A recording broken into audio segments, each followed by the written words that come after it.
Hello everyone, I would like to show you something I think will blow up your mind. I think something you're waiting for is using AI to help you create teaching content that engaging and help students to learn what they need to do. Let's look at it and then you will understand what to do. So if you come to apps.edu.ac.ie and then you come to this icon learning, here, hopefully, you will find the courses that you are assigned to teach for a given semester. So I was doing object-oriented before, programming too. This fall, I'll be doing structured programming course. So if I go there, and here are the content I created. You can create it using your phone or tablet or any device. You simply need the topics that you're going to teach from your course syllabi. So assume I'm going to teach in Java programming, I'm going to teach the while loop. So we'll say while loop in Java. It's important I say in Java because if I didn't say in Java, it will create it in other language or give me a very generic one. Here I need more specific because the course is about Java. So I don't want to confuse my student with another programming language at the moment.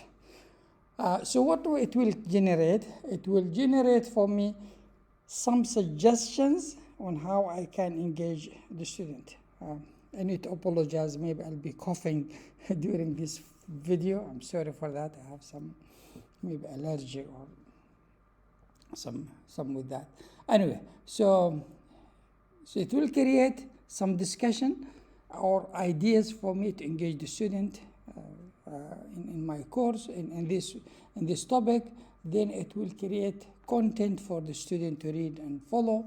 Will create a lab tutorial for the student to do as well, and then it will create for them exercises. All this will be created just by this click. I'm going to click here. Let's see what will happen. Now it will take some time to generate, but that some time, how much that time? Look at our timing now. We are 5:31 p.m. Let's see how much time it will take. Maybe 2-3 minutes, I don't know. Let's see. But what we will get is something really amazing. And the minimum we can say about it is just good. So still within a minute, done. So it created those things here. We will go through this. We'll look at it in details. I know you would like to read it. Maybe you can't read it on the screen, but you will look at it. Let me just save it now. And here is the topic now, topic 16. I'll go into that topic 16. I can move it up, down, as I think it's appropriate. Now, what it created for me. First section is only for faculty. That means students will not be able to see this one. And this just some ideas on how we can help students better learn for the while loop and be excited about it. So talking about the practical examples, the visual aid, gamification ideas, and things like that. We can, if you have some ideas, we can improve this one and make it generate for us maybe something more specific. But I think so far it's good. Now this section is for the student. So the student will be able to do it. So if you read here, it gives some introduction, give example 1, show how this countdown example, and then some explanation of the code provided, and then goes into example 2, banking transaction verification, and it does give some code and explanation of that code, and example 3, and then explanation, and then a conclusion. So this just introducing student to the while loop and how it works, and show them three examples. Now here it provided the tutorial that students need to follow step by step and create their build their skills. Yeah.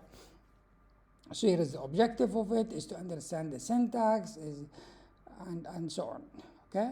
And here are the prerequisite required. This is the table of content, and this is the what are the while loop, and then goes through giving them this tutorial to do until they complete it, they complete the tutorial, and that's give them the practical side to learn. This is enough to engage my student in the class and make sure they go through all these things and learn it properly. Then they have 3 exercises to do outside the class, and they go and do it. This works very well for me. We can create also exercises that the system will grade, will give feedback to the student. That for me as a faculty, if I have a large number of students, it will be difficult to give that feedback to every student. Very personalized to the student based on their answers, and suggest a grade for the student. And if you look at those feedback, are really very good feedback.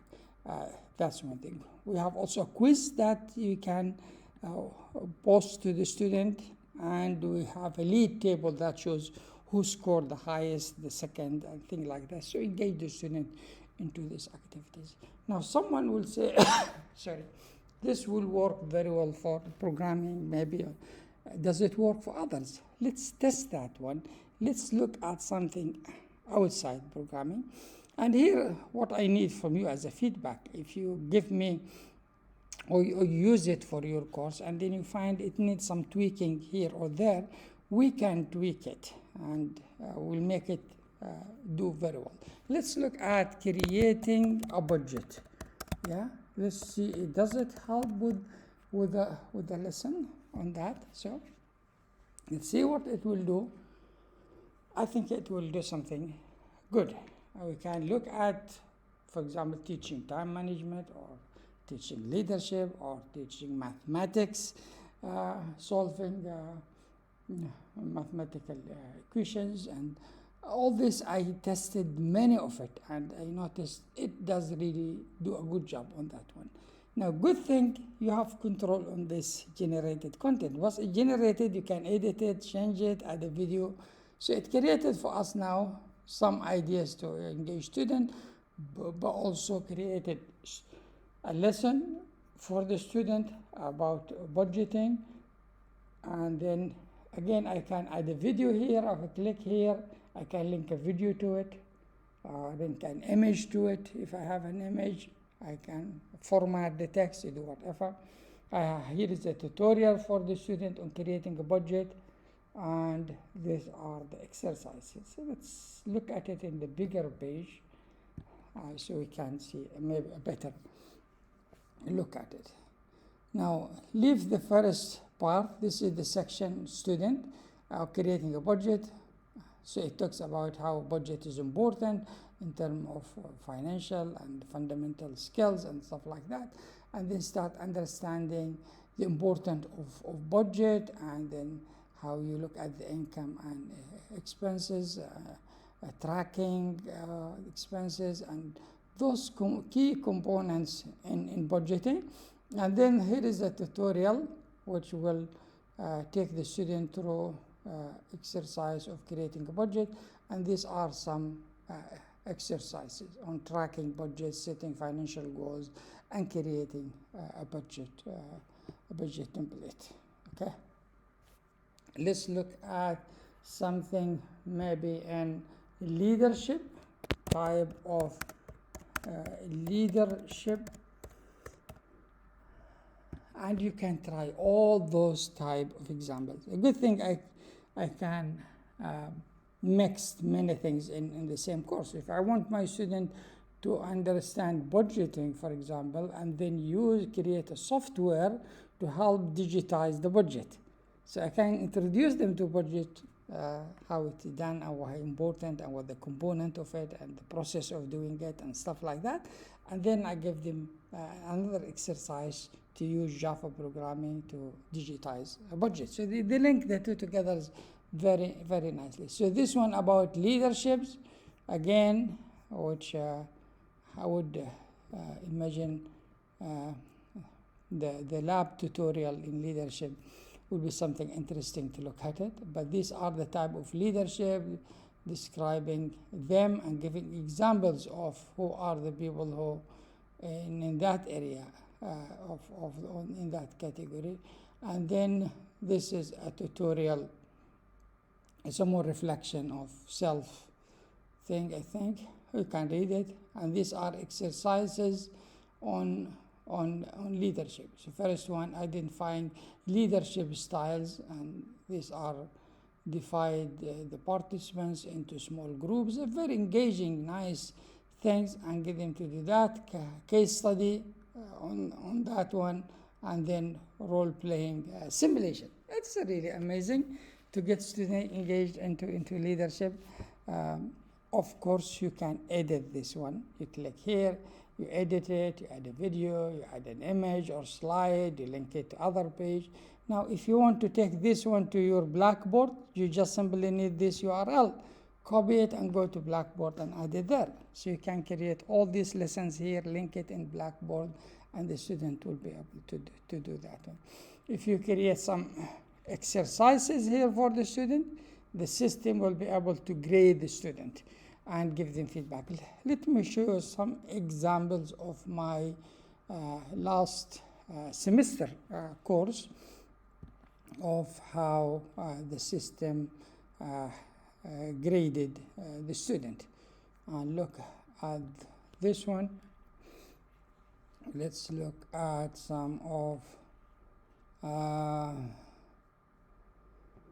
things here.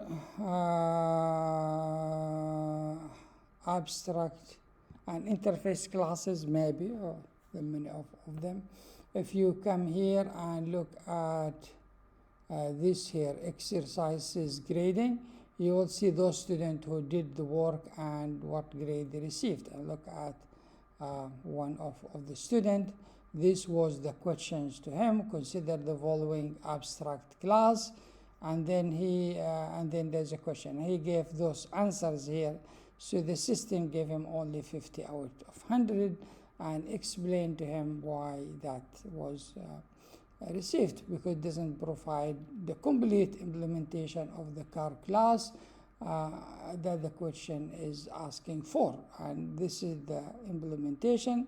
So this implementation extends the vehicle class, and explain that one and suggested the 50 marks for this student. So it goes into detail reading the student answers and providing details. So this student gave good answer for this question here, which consider the following abstract class, blah blah. Then now suppose we have a class called dog and we need to extend animal. So the student did a good job in that one, and this is why he been giving 100 on that one. It's really good in the way it gives feedback. The student also, I noticed, they like this lead table, which shows a student who scored the highest mark and completed it faster than the others, and you can see them in a lead table that sometimes motivate the student to learn. So I think it's a good tool that you should start exploring for your classes, and then let's improve it and make it do more and much better than what it does. To access it again, you go to our main page, you go into Learning app, and in the Learning app you wait a little bit, you see your classes coming, you click on the course that you want, and then you start building it. So you can do this from your phone while you're sitting and thinking of what you need to do for next semester. And if you like the content, you keep it, you can modify it, you can add to it, you can do whatever you want to do to make it the content that you want. But most likely you will like what you will get most of the time from the first time. Thank you for listening.